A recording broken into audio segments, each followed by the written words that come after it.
guys, welcome to the next video on the chapter The Making of a Global World. In the previous video we discussed about the rebuilding after the world wars. In this video we'll be discussing the decolonization and the independence that happened after the world wars. Now, just after the world wars,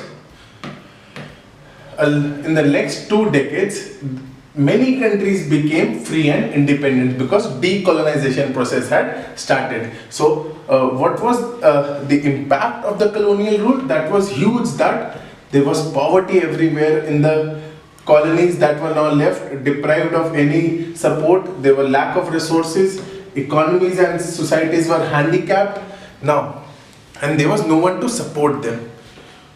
The initial role of IMF and World Bank was that they had to support Europe and Japan, as they were the ones which had deep impact after the World War. Now, when they rebuilt their economy, they required less support. So after Japan and Europe had rebuilt the economy, the role of the Bretton Woods institutions changed because they shifted their attention to the developing countries now, which had just come out of the colonial rules. So their agenda became lift the population out of poverty. So this was the agenda that had become for the Bretton Woods institution. Now, these institutions became dominated by the world powers because they were originally designed to be the makers for the world powers, and then they would be the ones supporting the other world powers like Japan and Britain. But the role had changed, but the power still remained with the Western world, the developed world. So they started exploiting the developing countries. So US got these natural resources of the developing countries very cheaply.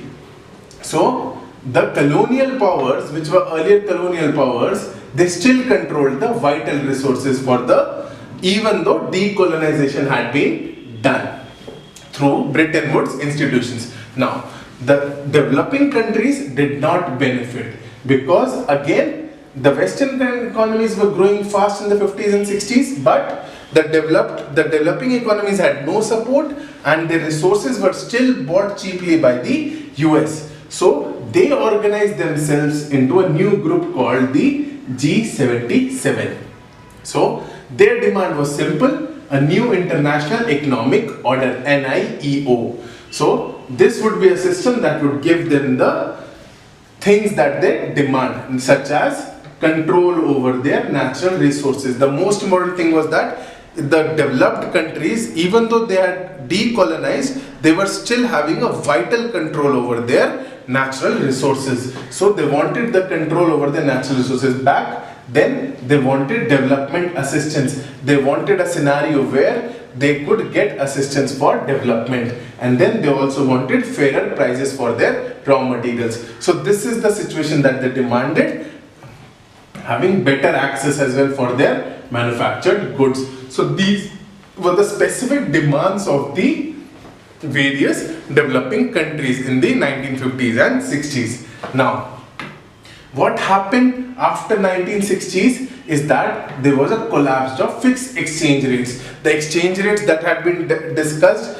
just after post-World War in the Bretton Woods institutions, that dollar would be pegged. The reason there was a collapse of that system was that there was rising cost of overseas involvement, which weakened US's strength. So US was keen to involve itself in global politics, which it had not done prior to the world wars. Hence, its power started weakening. Now, the public lost confidence in the US dollar. Hence, it stopped being the primary principal currency. So, there was a situation where a new financial system had come up when the US dollar lost its strength. So this was the situation in the rest of the world. So the developing countries started forcing the Western commercial banks to get money out of them, but they were not actually keen on getting these loans, because these loans were generally with a lot of conditions. So they generally did not want to take loans from the Western commercial banks, but still they were forced by the developed countries initially. Hence, this led to a rise in debt in the developing countries. Hence, their incomes were lowered and there was increased poverty. Now, seeing that there was such low income and increased poverty, a similar situation happened in the developed countries as well in the 1990s and 1980s and 1970s, when the industrial world was hit by unemployment. So, the developed countries also started facing the problem of unemployment.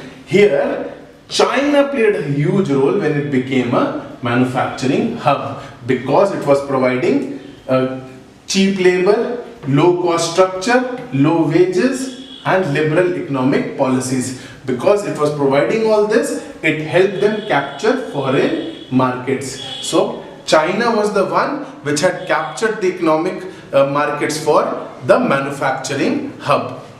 Now, similarly, you could also see that for a lot of other industries, they started shifting their production from the developed economies to the low wage countries. And this resonated itself in the world trade as well and the capital flows. So, more or less, the financial background stayed as such with the developed economies, but the manufacturing and the services industry started moving towards the developing low wages countries. So this was the situation that started happening in the 80s and 90s. So this is the situation that is present as well, wherein the developing economies are catching up in the manufacturing sectors. So we have coming up of South Korea, we have coming up of China, we have coming up of India as a service hub. We have a lot of African countries are started to develop their manufacturing sectors. So this is the situation after the decolonization. So this brings us to the end of the chapter, the making of a global world. Thank you so much.